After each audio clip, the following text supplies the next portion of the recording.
Ce matin, j'ai le plaisir de démarrer avec vous une nouvelle série de prédications sur la première lettre de Paul aux Corinthiens. Alors, c'est une série de prédications qui va être en alternance avec celle que nous avons commencée sur les Actes, que nous retrouverons après les vacances de février. Peut-être que vous ne connaissez pas très bien cette première lettre de Paul aux Corinthiens, mais je sais que vous savez au moins une chose sur l'église de Corinthe. C'était le bazar, hein, sérieusement. Mais quelle église! C'est vraiment le bazar. Une église remplie de péchés, de divisions, d'hérésies, de toutes sortes de problèmes. Et quand on lit cette lettre, on se dit, mais quelle église! Et peut-être que ça vous surprend que l'on puisse parler de l'église d'une telle façon. En fait, il suffit de penser aux personnes qui la composent. Et si vous êtes tenté de voir les problèmes de l'église à 2 ou 3 rangs de vous ou de l'autre côté de la salle, en fait, il suffit de se regarder un peu soi-même pour comprendre les problèmes de l'Église. Je voudrais vous raconter une histoire. Un homme fréquentait une église depuis peu de temps. Et une dame était vraiment particulièrement gênée par sa présence. Bon, il arrivait régulièrement en retard, il avait tendance à dire des gros mots, et elle était terrifiée que ses enfants puissent entendre de telles choses au sein de l'Église. En plus, il sentait fort le tabac. Sa présence était désagréable. Un jour, après un mot un peu trop grossier, elle est exaspérée, elle n'en peut plus. Et elle va voir un des responsables de l'Église.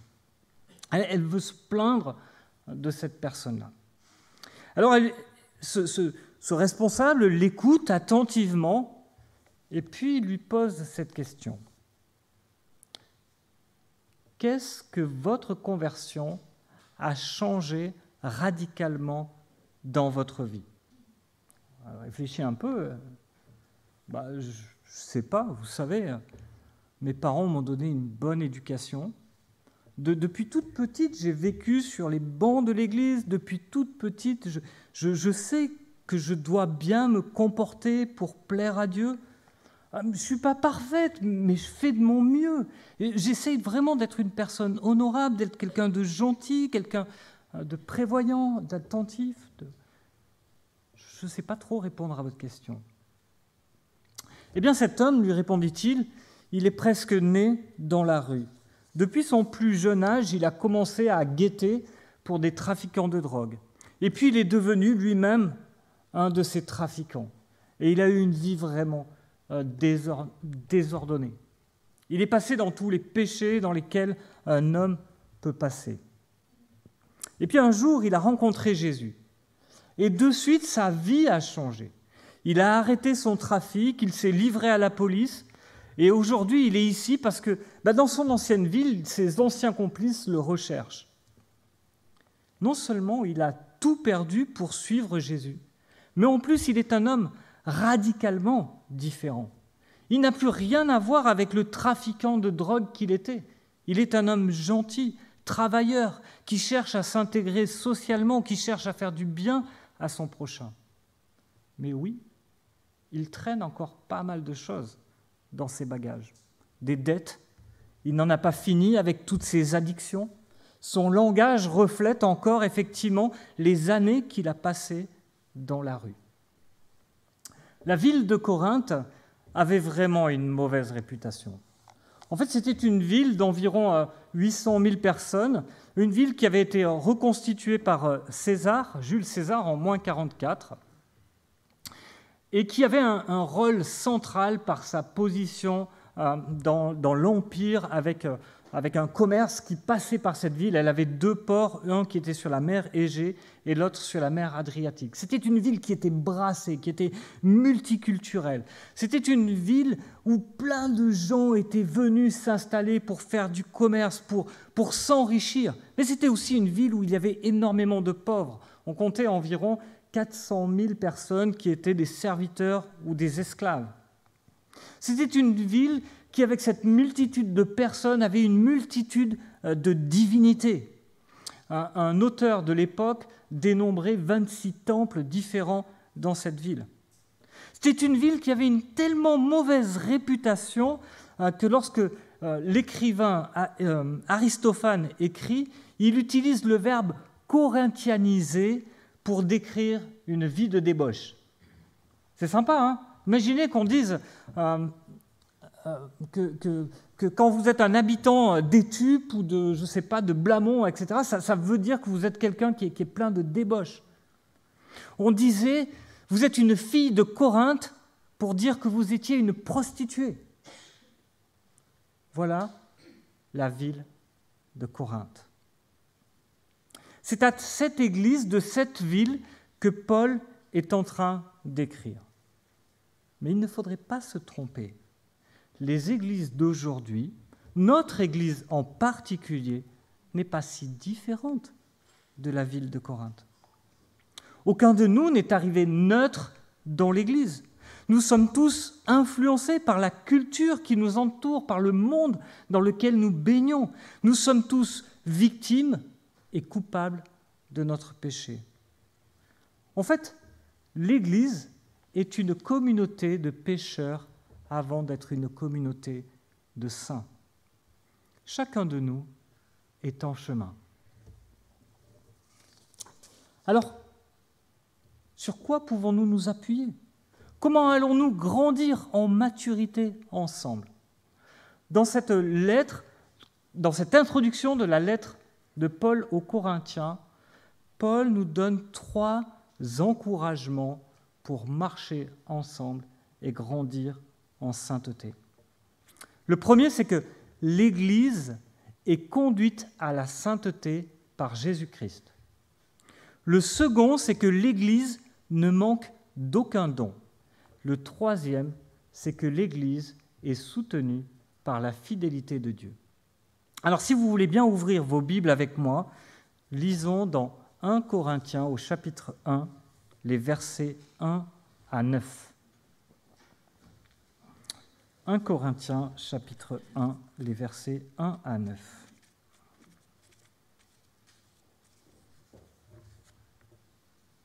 Page 744 pour ceux qui utilisent la même version que moi.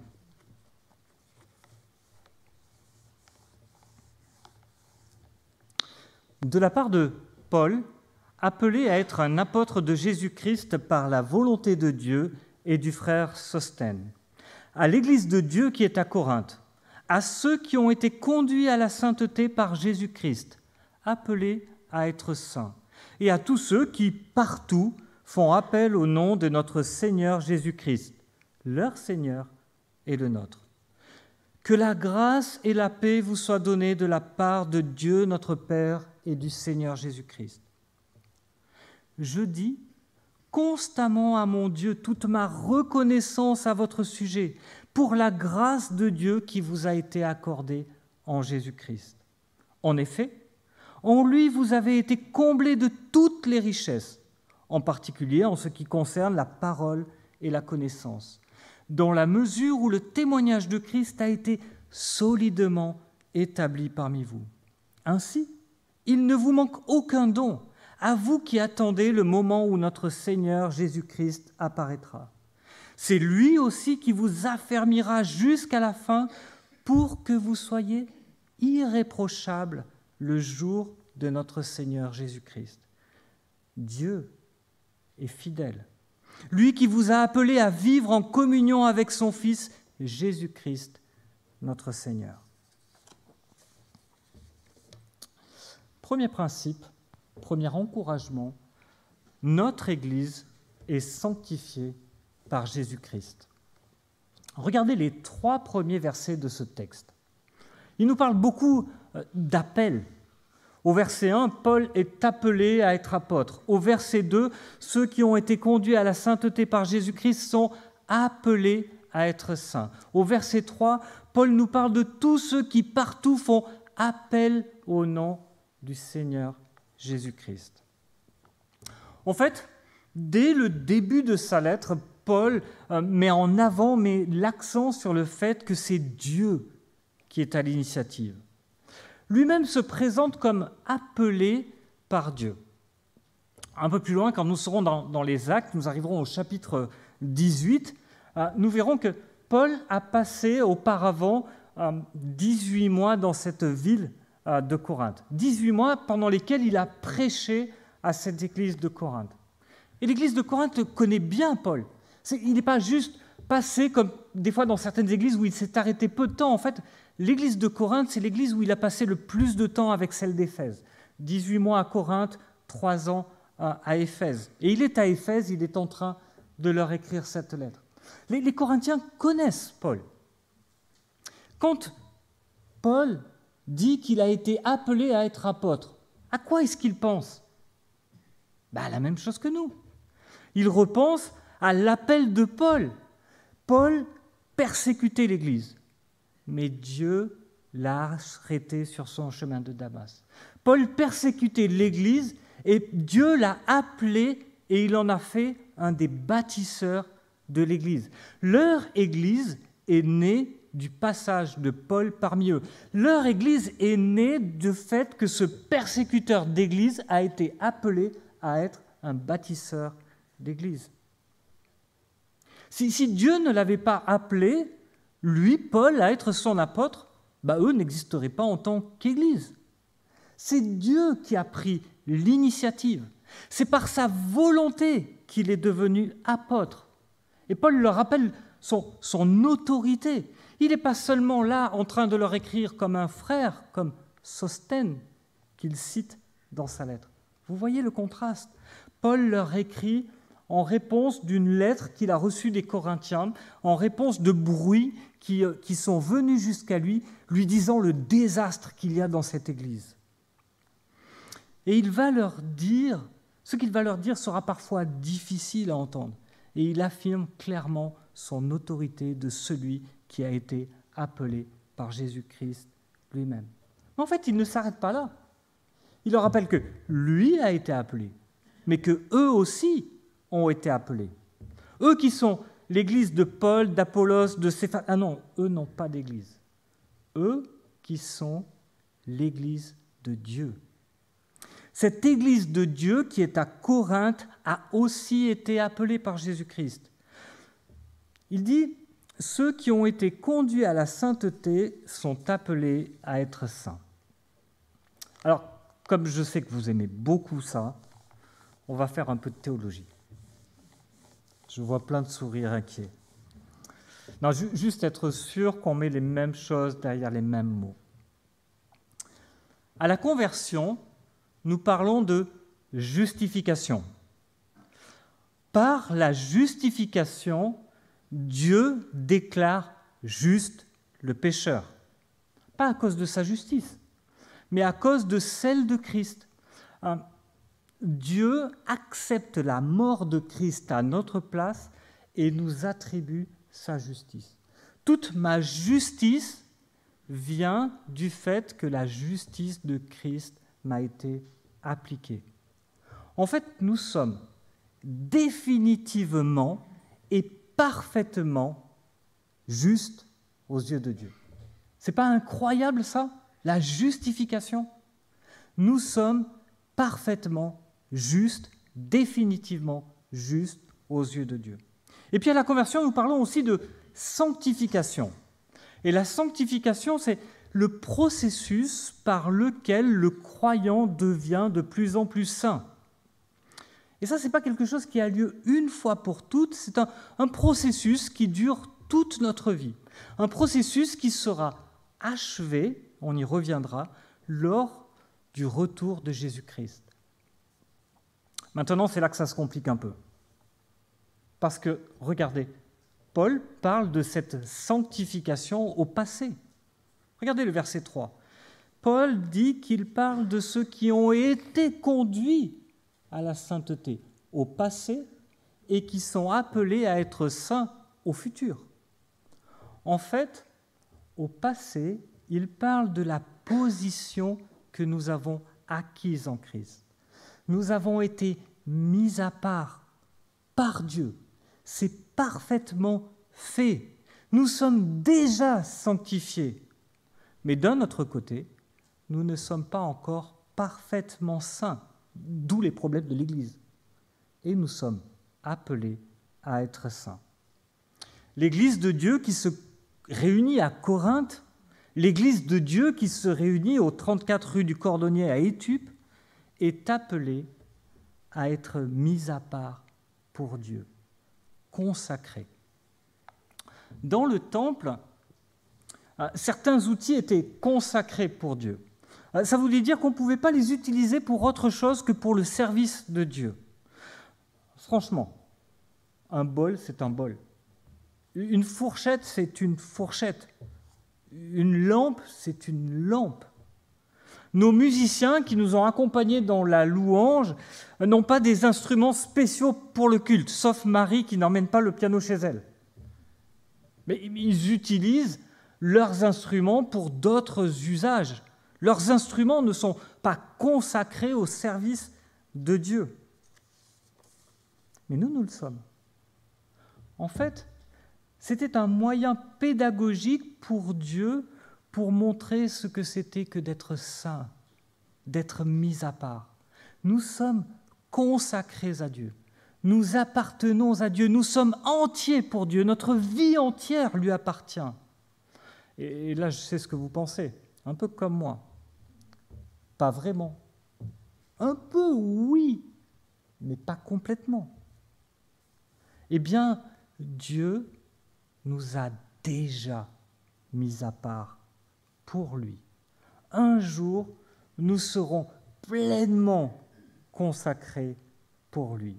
Et aujourd'hui, eh bien, nous cheminons ensemble. Est-ce que cela sera dû à nos efforts? Ici, Paul nous dit que c'est dû à l'appel de Dieu. L'appel de Dieu dans la Bible, et notamment dans la bouche de Paul, est un appel efficace. Alors, qu'est-ce que ça veut dire? Eh bien, ça veut dire que si vous vous mettez au bord de la route avec un sifflet, peu de personnes vont s'arrêter. En fait, les gens vont choisir dans leur voiture, en vous voyant avec votre sifflet, s'ils ont envie ou non de continuer de leur route ou de s'arrêter. Ils pourraient même s'arrêter pour vous insulter et vous demander pourquoi vous êtes là en train de les siffler. Mais si vous mettez un gendarme au bord de la route avec ce même sifflet, les personnes vont s'arrêter. Et ça, c'est l'appel efficace du gendarme. Dieu appelle Paul, qui déteste l'Église, qui s'est donné comme projet personnel de détruire l'Église à tout prix. Paul change totalement de direction. Sa vie s'arrête. Il va maintenant construire l'Église là où elle n'est pas. Il va l'aimer au point de donner sa vie pour elle. Il va consacrer toute sa vie à Christ et à son Église. Ça, c'est l'appel efficace de Dieu. C'est quand même plus sympa que l'appel efficace du gendarme. Et dans cette lettre, nous allons voir que l'appel efficace de Dieu, c'est celui de l'Évangile. Face à chaque problème, face à chaque péché que l'Église rencontre, il rappellera une ou plusieurs vérités de l'Évangile. Par cet Évangile, Dieu nous appelle face à chaque difficulté, à chaque péché, à nous repentir et à croire au message de l'Évangile et en conséquence de quoi, nous faisons comme les Corinthiens. Nous faisons appel à notre Seigneur Jésus-Christ, leur Seigneur et le nôtre. C'est pour ça que quand nous accompagnons quelqu'un qui traverse des difficultés particulières, quelqu'un qui affronte un péché, quelqu'un qui a une décision importante, nous utilisons la parole de Dieu. Nous rappelons les vérités de l'Évangile. Nous encourageons les personnes que nous accompagnons à croire dans l'Évangile. Alors c'est vrai que comme nous n'avons pas la prétention de connaître tout sur tout, nous utilisons souvent des ouvrages qui nous aident avec des chrétiens qui ont plus travaillé certains sujets que nous et qui vont nous guider dans l'utilisation des textes bibliques. Actuellement, je suis en train de lire avec quelqu'un le livre de David Powlison sur la colère, parce qu'il a mieux travaillé ce sujet que moi, et parce que c'est le meilleur livre que je connaisse sur le sujet, le meilleur livre qui nous dit ce que la Bible dit sur la colère. Et si vous avez un souci sur ce sujet-là, n'hésitez pas à m'en parler, moi ou n'importe quel être ancien, et on lira ce livre et on priera avec vous. Le vœu de Paul pour cette Église est le même que celui qu'il adresse à plein d'autres églises. On le retrouve dans quasiment toutes ses lettres. Grâce et paix vous soient données. Il y a plein d'autres églises qui pourraient paraître plus matures, plus spirituelles que l'église de Corinthe, mais les vœux de Paul sont les mêmes pour cette église. Que la grâce et la paix vous soient données de la part de notre Dieu, de notre Père et du Seigneur Jésus-Christ. Et c'est mon vœu pour notre Église ce matin. Grâce et paix nous soient données de la part de Dieu, notre Père, et du Seigneur Jésus-Christ. Dans la bouche de Paul, la grâce n'est pas seulement la faveur imméritée de Dieu envers nous. C'est aussi une puissance transformatrice. Ce n'est pas juste quelque chose qui révèle ce que Dieu a fait dans le passé, c'est quelque chose qui nous transforme jour après jour. Dans la bouche de Paul, la grâce de Dieu se réfère à la grâce transformatrice de Dieu par l'Évangile. Ils ne sont pas parfaits. Il y a plein de choses à régler. Nous ne sommes pas parfaits, mais nous sommes en paix par la grâce transformatrice de Christ. La deuxième chose, le deuxième encouragement que je voudrais voir avec vous, c'est que notre Église ne manque d'aucun don. Paul l'affirme, il remercie Dieu pour la grâce de Dieu qui leur est accordée en Jésus-Christ. Et quels sont ces arguments pour discerner que la grâce de Dieu leur est accordée par Jésus-Christ, que cette grâce transformatrice agit dans l'Église? La plénitude des dons. En fait, il ne fait pas d'opposition entre le fait que l'Église soit remplie de problèmes et le fait qu'ils ont reçu une plénitude de dons. Pourquoi? Parce que ce sont des dons de la grâce. Ils ne sont pas liés à leur travail, ils ne sont pas liés à leur justice, mais à cette grâce transformatrice de Dieu. Paul n'ignore pas leurs péchés, il n'ignore pas leur immaturité spirituelle, il ne se cache pas les yeux, il va en parler tout au long de cette lettre. Il va aborder les sujets les uns après les autres. Mais les Corinthiens sont d'abord les objets de la grâce de Dieu. Et cela n'a pas changé aujourd'hui. Si vous regardez les personnes autour de vous, elles sont d'abord vos frères et sœurs, des enfants bien-aimés de Dieu en qui il œuvre. Pas seulement en elles et pour elles. Ils sont des frères et sœurs qui ont reçu des dons de la grâce de Dieu et leurs dons nous transforment. Écoutez la suite. Il dit « Ainsi, il ne vous manque aucun don. » Alors, si vous êtes chrétien depuis plus de 10 minutes, vous savez qu'il n'est pas en train de dire que chaque chrétien a reçu tous les dons, mais qu'une église locale ne manque d'aucun don. Et c'est pour ça que nous sommes une église. Il me manque des dons, et honnêtement, il y a plus de dons que je n'ai pas que de dons que j'ai. Et c'est aussi votre cas, en fait. Et c'est pour ça que nous sommes là. Au chapitre 12, Paul dira à propos des dons que nous sommes un corps, que nous sommes faits de membres différents, que l'œil ne peut pas dire à la main « je n'ai pas besoin de toi », ou que la tête ne peut pas dire aux pieds « je n'ai pas besoin de vous ». J'ai besoin de vous.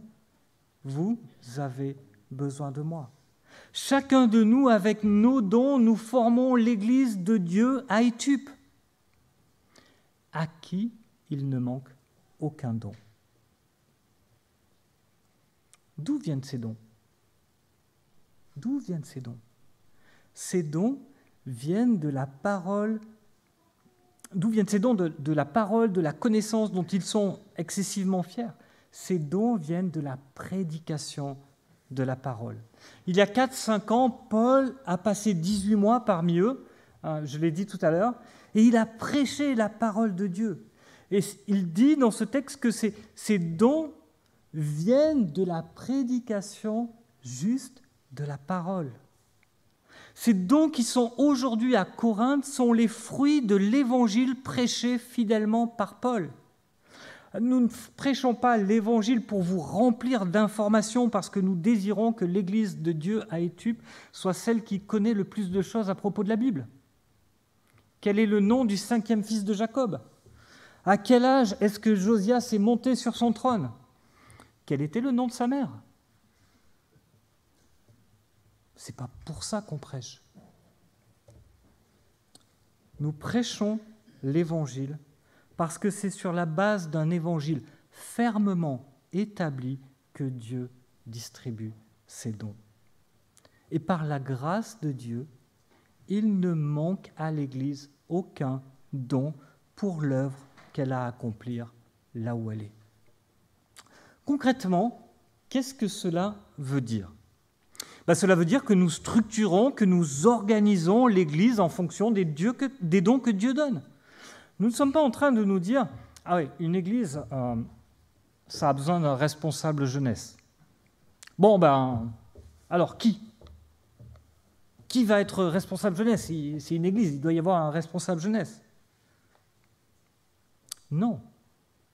Nous cherchons à discerner les dons. Je peux vous donner un exemple très précis.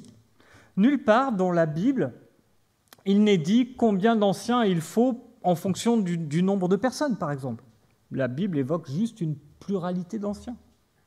Il y a quelques années, si nous sommes allés voir Guillaume, c'est parce que nous avons d'abord reconnu son don pastoral et les qualités requises pour être un ancien.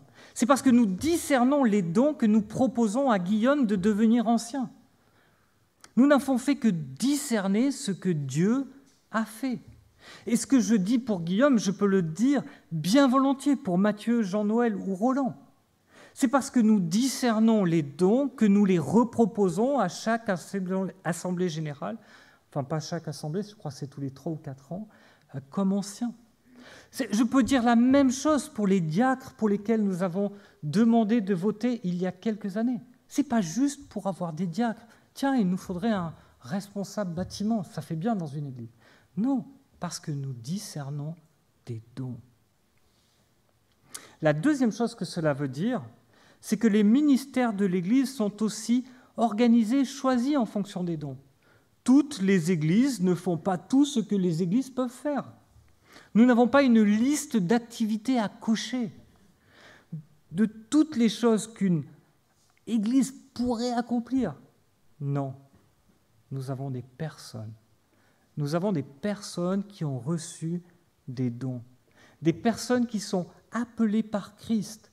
Des personnes qui ont reçu un don de la part de Christ et qui acceptent de le consacrer à Dieu jusqu'à son retour.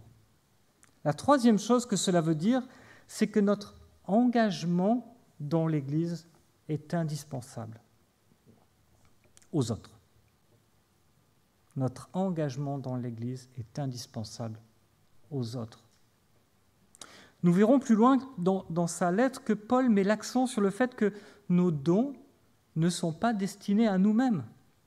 En fait, si mon don est d'enseigner, ce n'est pas pour que je sois élevé au titre d'enseignant. C'est pour que vous soyez élevés par mon enseignement. Quand nous nous engageons avec nos dons, l'Église est équilibrée. L'Église remplit sa mission. Quand nous ne le faisons pas, l'Église est déséquilibrée, fragilisée. Certaines personnes ne se développeront pas comme elles le devraient. Certains dons ne se développeront pas comme ils le devraient. Et c'est un cercle vicieux. Quand nous rejetons les moyens par lesquels Dieu veut faire grandir son Église, par individualisme, parce que nous pensons à nous-mêmes, eh bien l'Église ne grandit pas comme elle le devrait. Moi, le groupe de maison, ce n'est pas ce dont j'ai besoin. Moi, je suis musicien, mais je n'ai pas envie de jouer à l'Église. Moi, je n'ai pas envie de m'occuper des enfants des autres. J'en ai déjà assez à la maison. Nous appauvrissons l'Église quand nos dons ne sont pas mis à disposition de l'Église.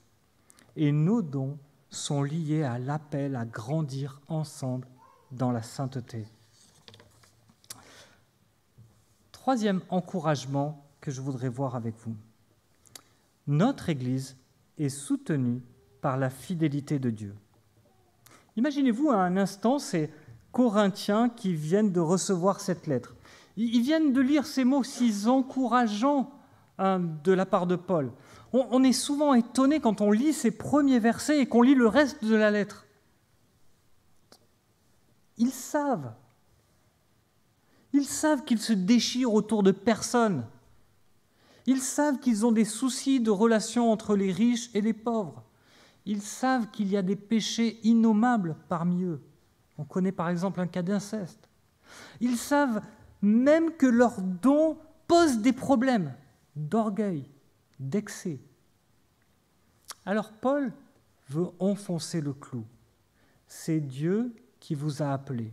C'est Dieu qui vous donne ses dons pour vous faire grandir les uns les autres. Vous ne manquez de rien, mais rien ne repose sur vous. Vous ne manquez de rien, mais rien ne repose sur vous, mais sur la fidélité de Dieu.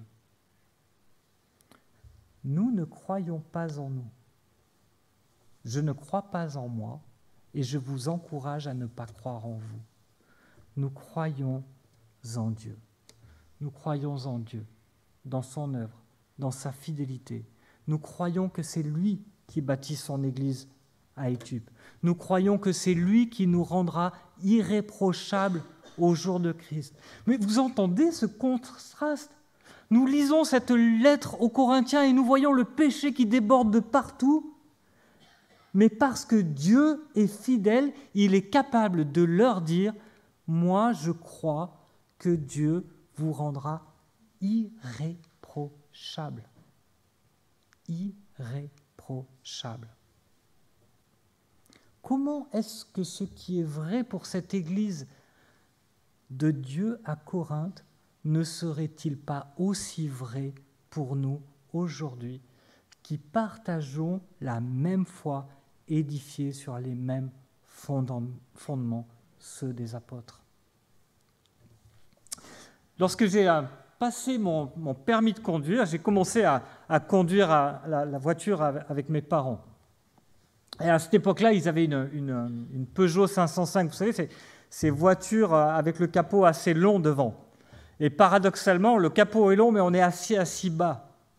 Et juste devant le capot, c'est l'endroit où on ne voit pas. Et mon père me disait, mais tu conduis mal. Tu conduis mal parce que tu regardes juste là où tu ne vois pas. Tu regardes juste devant le capot, tu es comme ça et tu regardes ce qui se passe devant ton capot. Il dit, ce qui est devant ton capot, c'est déjà sous tes roues. Ça ne sert à rien. Il faut que tu regardes plus loin. Souvent, c'est ce que nous faisons dans notre vie personnelle, mais aussi parfois dans notre vie d'église quand nous sommes rassemblés. Nous regardons juste devant le capot, là où nous ne voyons rien. Ce qui est devant le capot, c'est déjà sous nos roues. La Bible nous dit de regarder en arrière à ce que Dieu a fait. Par exemple, ici, vous avez été comblés de toutes les richesses. Le témoignage de Christ a été solidement implanté parmi vous. Ou en avant. 2 fois, il leur donne l'horizon. 2 fois, il leur dit où est-ce qu'ils doivent regarder. Où est-ce qu'ils doivent regarder ? vous qui attendez le moment où notre Seigneur Jésus-Christ apparaîtra, au verset 7. Au verset 8, pour que vous soyez irréprochables au jour de notre Seigneur. Quel est l'horizon de l'Église? Le jour où Jésus-Christ reviendra. À titre individuel, ça veut dire que je dois changer ça doit changer ma façon de prendre les décisions. Vers quoi je vais?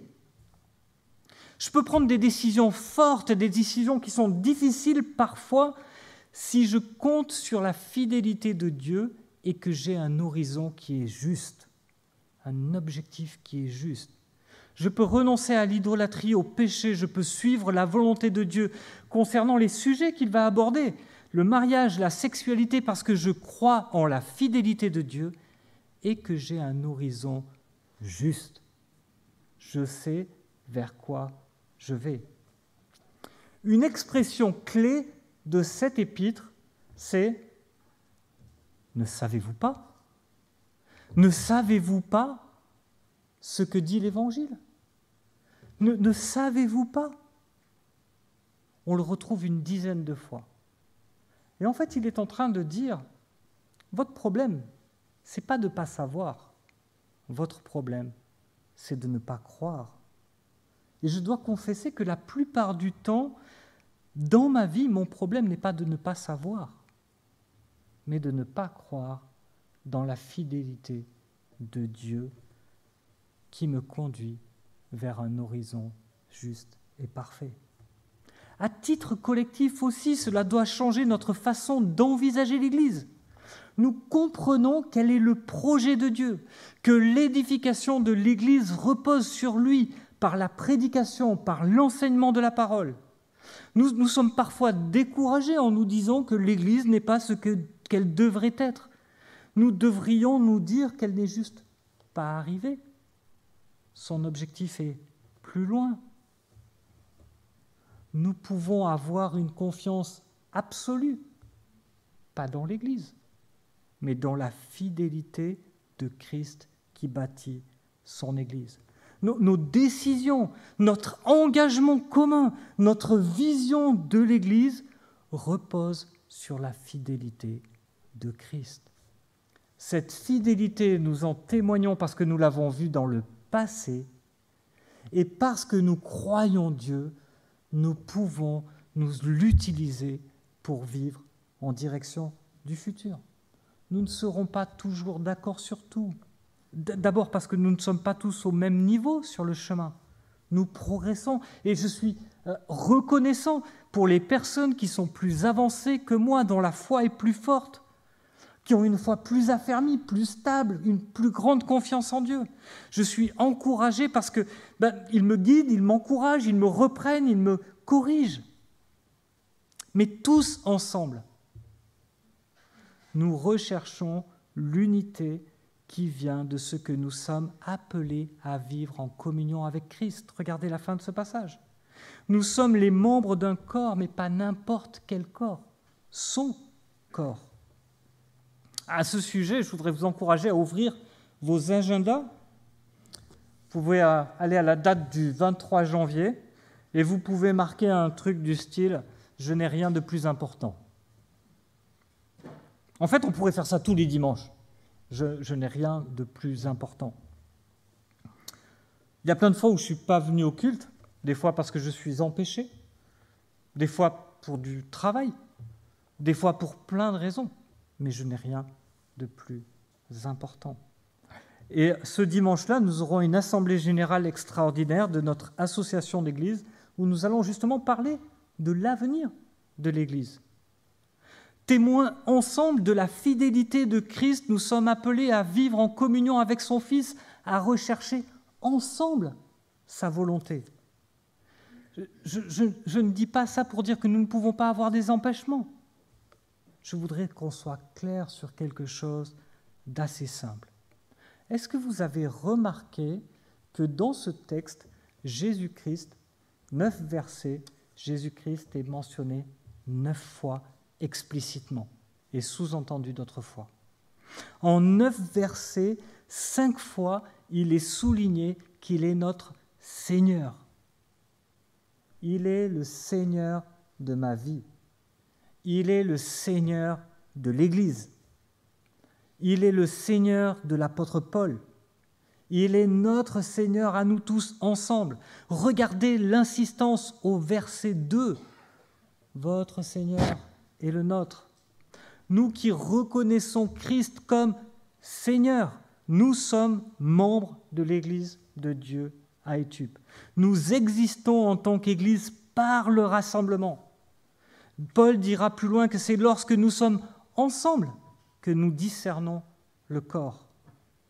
Un des grands sujets de cette lettre sera l'unité de ce corps.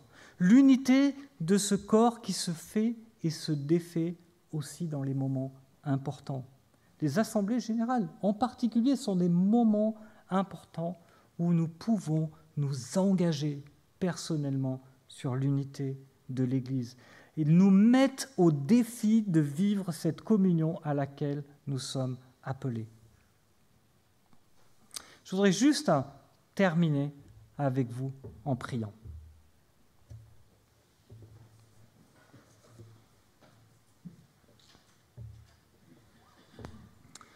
Notre Dieu, notre Père, l'Église n'est pas telle que nous voudrions qu'elle soit, parce que nous ne sommes pas non plus comme nous voudrions être.